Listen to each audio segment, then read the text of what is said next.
What's up everyone? This is Tristan again, and for this time it's not a so good day.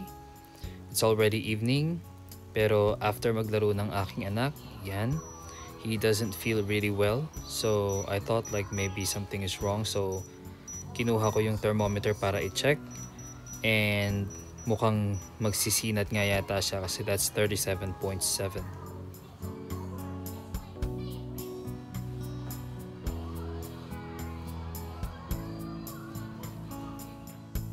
And immediately, we changed his clothes para mas komportable sa kanya. Kasi ang pinakadelikado guys pagka nilalagnat ang bata is makuntay niya ng sobra yung init. So kailangan natin siyang bigyan ng loose clothes para ma-dissipate ng mabilis yung heat sa kanyang katawan. So at this time, hindi niya pa masyadong ramdam yung kanyang fever. Usually after a few hours or after a day, yun yung pinakamahaba. And then after that, dun lang siya mag-react. Dun na siya iiyak and all. Pero here guys, I'm trying to stop him to play para sana makapag-rest siya. Makatulog and all. Pero since today is his game day, medyo mahirap talagang i-break yung rule na yon, no? Kasi alam niya sa sarili niya na pwede siya maglaro today. So pinabayaan ko na lang kasi mamaya-maya aantukin din siya for sure.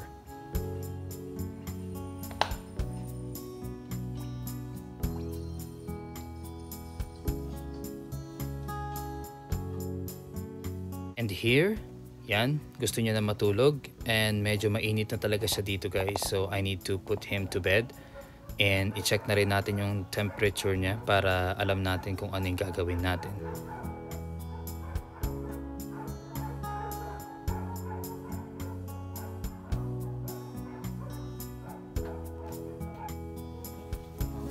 Since we reached 37.9 this time, no? At alam ko, yan, tumataas pa. So, confirm na nga guys na meron siyang lagnat. And so, I need to prepare yung mga kailanganin natin bago tayo matulog. This is just a fever. It's okay. We also have medicine for fever.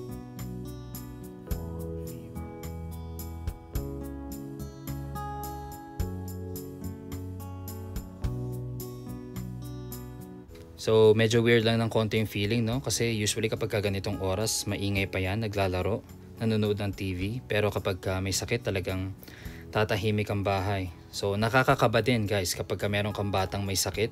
Kasi, you know, helpless sila eh. Kailangan mo talaga silang alagaan. So, ito yung mga bagay na kinikip namin dito sa bahay na hindi pwedeng mawala. Thermometer and cool pad. Yan, in preparation lang, no, just to be ready lang guys kung sakali man na lalagnatin siya or bigla-biglang magkaroon ng sakit. So aside from that, meron din ditong mask para to sa akin kasi ako yung usually nag-aalaga sa kanya. Of course, dalawa lang kami. That's the last thing guys na gusto kong mangyari. Mahawaan ako ng sakit niya. Kapag nagkasakit kami dalawa, tapos na, walang magtitingin sa amin.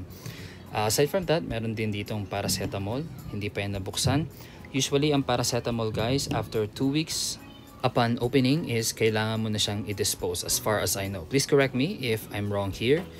And ginagamit lang namin to guys usually kapag sobrang taas talaga ng lagnat niya. Like around 38.5 to 39. Or kaya naman consecutive days siya na mataas palagi. Yan. And then SOP na yon, after 3 days, punta na agad kami sa hospital or maybe sa clinic magpa-check up. So aside from that, we have salbutamol here. Itong salbutamol na to is para to sa ubo. And ito is nebulizer. So bumili na din ako ng handheld nebulizer kasi may mga time noon na bumabiyahe kami or nasa biyahe kami and kailangan niya mag-take ng medication. So no choice guys, hindi naman namin pwedeng dalhin yung sinasaksak. Kaya kailangan bumili ng portable. So ito yung usually guys na ginagamit namin.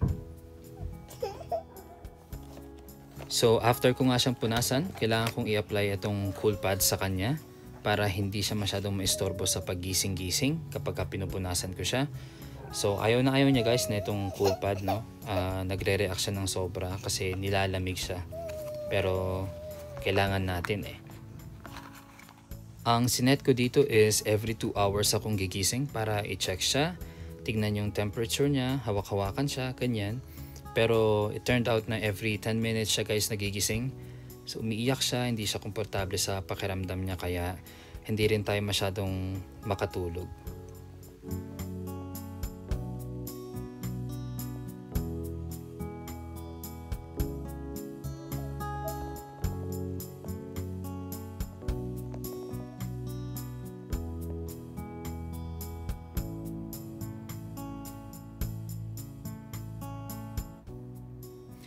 .4 na tayo. Ito na so far yung pinakamataas na temperature niya mula kanina. And kailangan ko lang siyang i-check. Kailangan ko rin i-check yung cool pads niya. Kung hindi pa siya dry, kailangan ko rin siyang punasan kasi medyo mainit talaga siya eh. Ito it doesn't really feel good na binivideohan ko yung sarili ko pagkagising ko at yung anak ko na may sakit. Pero this is all for you guys, especially yung mga first time dad and first time mom dyan. Ito yung mga kailangan nyo nang i-expect kapag ka nagkaanak kayo. So binibigyan ko lang kayo ng idea kung ano yung mga pwede ninyong gawin. So hopefully maging useful. Why are you crying? O yan nga, so next morning while I was doing my laundry, pumunta siya sa akin dun, umiiyak, ganyan. So kailangan ko siyang i-comfort at kailangan ko lang siyang palitan. Then after that, kailangan ko siyang i-encourage na uminom ng napakadaming tubig. Okay? Kailangan niya yan. And kailangan ko rin i-prepare yung kanyang food. I feel better. You feel better? That's good. Okay, you have to drink lots and lots of water, okay? Because you sweat a lot yesterday night. And you peed a lot too. Go, more.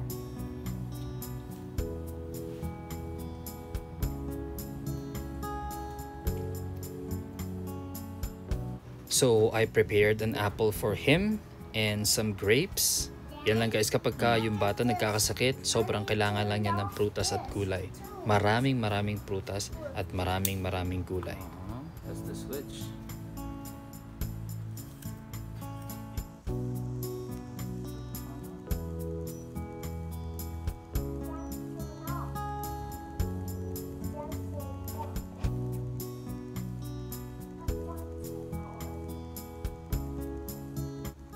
So one way for me to gauge kung okay na ba siya o hindi pa is yung way of communication niya. Kapag ka nag-express na siya, nagre-respond na siya properly, nagkikwento, then even kahit na meron siyang lagnat, I assume na mas okay na yung pakiramdam niya and mas panatag na din ako. Because last year, nagkasakit siya, sobrang taas ng lagnat niya, and nung pinunta na namin siya sa clinic, hindi na siya masyadong nakikipag-usap sa akin. Hindi na siya sumasagot, hindi na siya masyadong nagre-respond. Ang way of answering niya na lang is nagnanod na lang siya. So I felt by that time na meron nga talagang mali dun sa bata. And later on, na i-admit nga talaga siya sa hospital guys because of pneumonia. That's so tall. Can you build a spring guy? This one? Yeah. We built it last time. And even this one.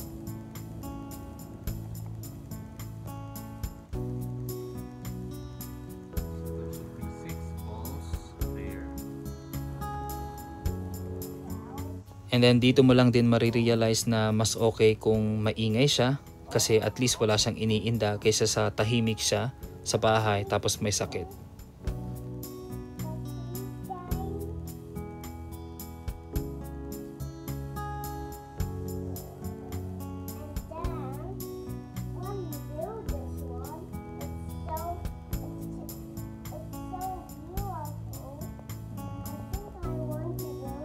You feel better now?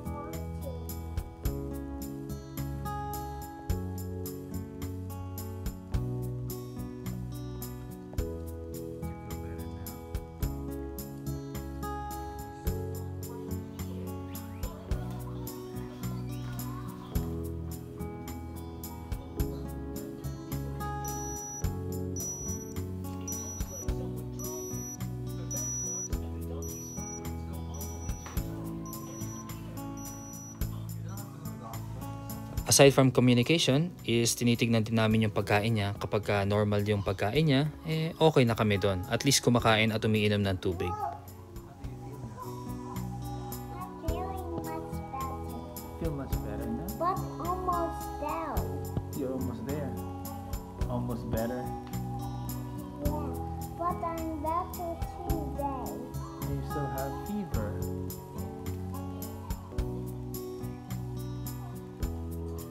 What is that? Nakakapaglaro na din siya. So, it's a good indication. Is that a building? Better na yan kaysa sa nakahiga lang. Kasi ang ibig sabihin kapag ka nakahiga ang bata at hindi naglalaro, masama pa ang kanyang pakiramdam. So at least ito meron na siyang activity na ginagawa. So mas okay na siya.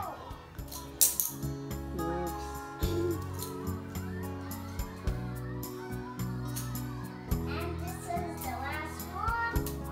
And here we go. There. There's more there. Yes.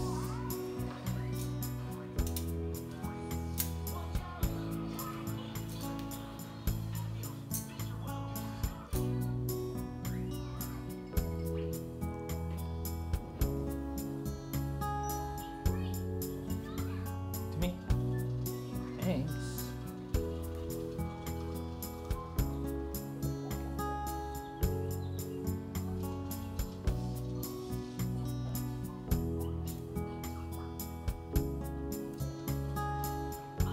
Hey, how are you? But I'm a big boy. No, how are you, bro? Are you feeling good? Yeah. Aren't you sick anymore? Yeah, I'm eating healthy food.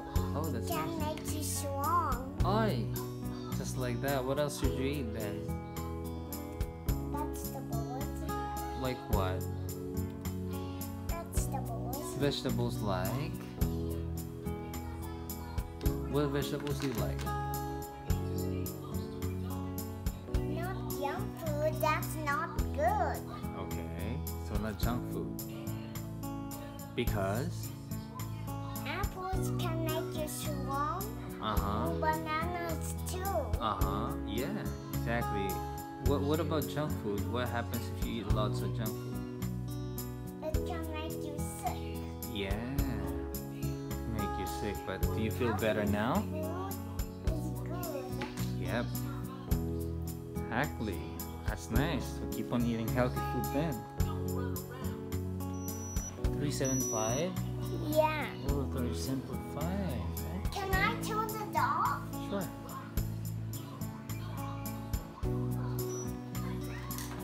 Okay, good. Look at the moment. Okay, I guess you're okay now. Okay, let's try to do this one more time, okay?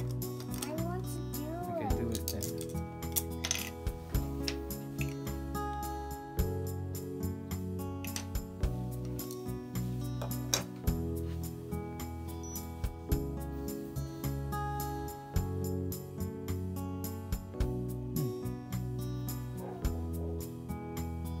Sige. Kilig-kilig.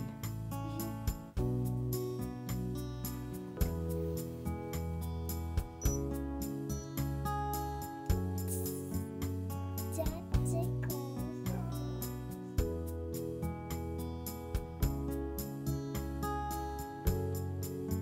Nasa range na lang siya ng 36. So okay na to guys. Nag-normalize na siya. And kailangan ko na lang din i-prepare yung pagtulog kasi who knows baka biglang mag-surge ulit yung fever niya. So kailangan ready pa rin ako doon. Kailangan ko pa rin mag-alarm somehow.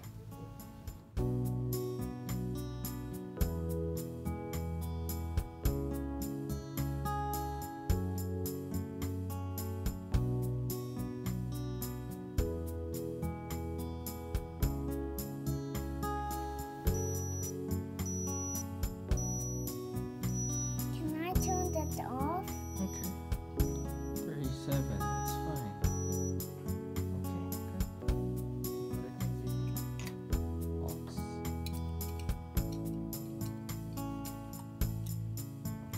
And so it's one break.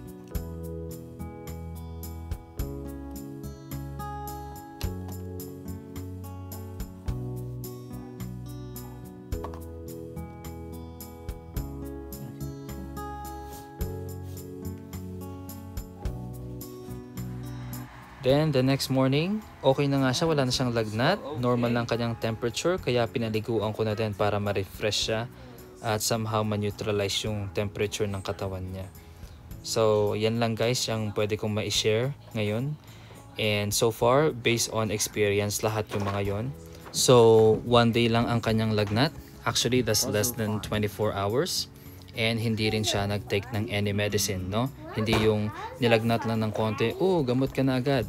So, we just let yung immune system niya to work and to fight back kung ano man yung reason kung bakit siya nagkasakit. Of course, case-to-case basis yan. Kapag feeling mo as a mom or as a dad, kailangan niya na mag-take ng gamot, is kailangan mo na rin ipakonsult sa doctor para sigurado ka din.